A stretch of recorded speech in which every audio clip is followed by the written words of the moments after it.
En mars dernier, pendant la crise ivoirienne, l'hôpital de Douékoué se trouvait sur la ligne de front. L'équipe, qui continuait tant bien que mal de faire fonctionner l'hôpital, fut témoin de cette violence. Il y a une dame même qui est morte là. Elle a reçu une balle perdue, elle est décédée ici, en salle d'accouchement. Ils sont rentrés.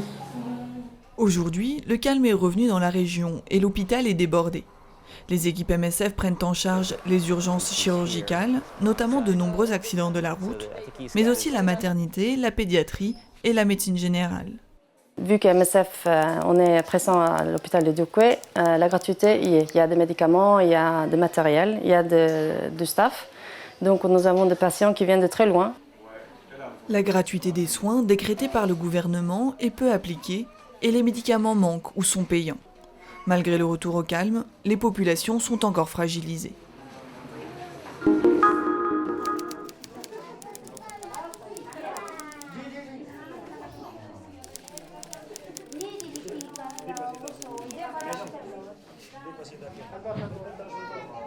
Nous sommes dans l'hôpital pour femmes de Peshawar, au nord-ouest du Pakistan. Une structure 100% MSF, ouverte en mai dernier face au manque de personnel médical spécialisé. Cet hôpital de 30 lits fournit donc des soins gynéco-obstétriques d'urgence. Toutes ces patientes-là viennent de milieux sociaux défavorisés. Il peut s'agir de personnes qui sont tout simplement pauvres. Il peut s'agir de déplacés, de réfugiés. Et elles n'auraient probablement pas accès à ces soins de qualité et aussi de haut niveau s'il n'existait l'hôpital de MSF. Chirurgie, accouchement, consultation, hospitalisation. Ici, les soins sont gratuits et l'hôpital ouvert 24 heures sur 24 et 7 jours sur 7. MSF recrute essentiellement du personnel médical féminin, une contrainte pour les postes à pourvoir qui pourrait à terme entraver le projet.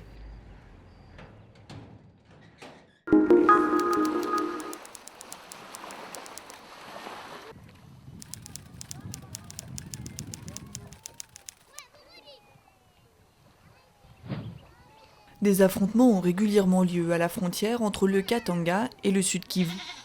En décembre dernier, l'équipe MSF présente à Kalemi est donc intervenue pour faire face à l'afflux de déplacés chassés par les violences. Dans les camps, des milliers de personnes avaient besoin de soins médicaux et d'eau potable. L'objectif initial de la mission, c'était d'offrir une réponse médicale urgente à une population particulièrement fragilisée qui arrivait en nombre. Au début de la saison des pluies, avec une recrudescence du paludisme, une difficulté d'accès à la nourriture avec une malnutrition chez les enfants, mais aussi des maladies à potentiel épidémique telles que sont la rougeole ou le choléra. Ce sont des maladies que nous avons dû surveiller. Là, il est en hypoglycémie, tu vois, il est lourd. Fin août, après 6 mois de présence à l'ouest de Kalemi, MSF a réorienté son activité vers 2 nouveaux camps pour faire face à l'arrivée de nouveaux déplacés. Elle intervient aujourd'hui dans 2 centres de santé, à Tabakongo et à Mutoa, où elle a organisé une campagne de vaccination contre la rougeole. Elle a également mis en place un centre d'hospitalisation d'une 20aine de lits.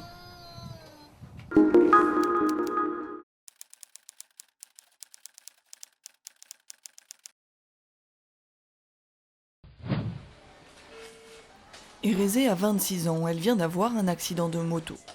L'équipe chirurgicale de l'hôpital de Témé lui a posé un fixateur interne pour réduire sa fracture. À Port-Harcourt, la circulation est anarchique et les accidents de la route sont légion. Ils constituent un tiers des patients de ce centre de traumatologie géré par MSF. La violence est l'autre cause principale de consultation ici. Au moins 40, peut-être 45% de nos patients viennent pour des blessures par balle, par machette ou pour n'importe quel type de traumatisme lié à un comportement violent. Composée de chirurgiens nigérians et expatriés, l'équipe travaille dans des conditions proches des standards occidentaux pour offrir des soins de qualité. Les actes de violence restent extrêmement nombreux ici, malgré la stabilisation du contexte politique et sécuritaire dans la région.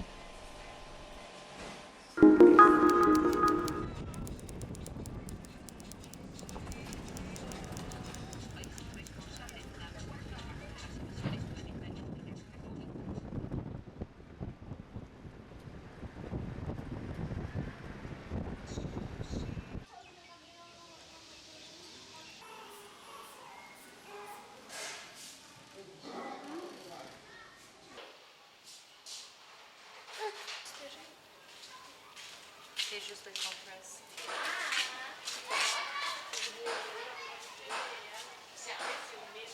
Cette patiente, c'est un patient qui c'est un bon exemple qui qu'est-ce qu'il passe ici à Madagascar.